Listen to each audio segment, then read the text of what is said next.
ખાસ કરીને ખેડૂતોની જો વાત કરતા હોઈએ, શું મુશ્કેલી છે આ વિસ્તારમાં? મુશ્કેલીમાં તો સાહેબ એવું ગણીએ ને તો ખેડૂતને તો અટાણે પડ્યા માટે પાટું છે. ખેડૂત પાસે કઈ છે જ નહીં. બરાબર છે. આ જે ભાજપની સરકાર છે અત્યારે જે હાલમાં સરકાર છે એને એક તો ઈ ખબર નથી પડતી કે ઓછા પાણીએ કયો પાક પાકે, ઓછા પાણીએ કયો પાક લેવાય, ઈ એને ખબર પડતી નથી. અને એને ખેતી પ્રધાન બનાવી દે, એને કૃષિ પ્રધાન બનાવી દે. પછી જેને ખબર પડતી હોય, જે ખેતરમાં કામ કરતો હોય, ખરેખર જેનું જે નોલેજ હોય એને તમે કંઈક આપો તો એને ખબર પડે ને કે ભાઈ આમાંથી આ વસ્તુ થાય. તમને કહી કે ભાઈ તમે અમારા ખેતરમાં સાહ નાખી દો તો તમે ન નાખી શકો, એ તમારો વિષય નથી, એ અમારો વિષય છે. પણ જેનો વિષય હોય એને આપે તો થાય. પણ આ લોકોને તો કઈ છે નહીં. બરાબર. પણ ભૂપેન્દ્રભાઈ તો એવું કહે છે, જે સીએમ છે આપણા, કે હું તો મૃદુ અને મક્કમ છું, ખેડૂતોની સરકાર છે. એ મક્કમ છે ખેડૂતને મારવા માટે.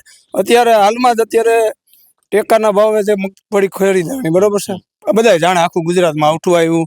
ખેડૂતને 90% માલ પરલી ગયો, 10% વધ્યો હતો. ઈ માલ લઈ અને યાર્ડમાં ગયા. હવે આજનો ખેડૂત બિચારો સવારનો લાઈનમાં ઉભો હોય, ભૂખો તો હેરો, સાંજે એનો વારો આવે ટેકામાં, ત્યાં ઠલવે તો કે આ રીચક આ નહીં હાલે.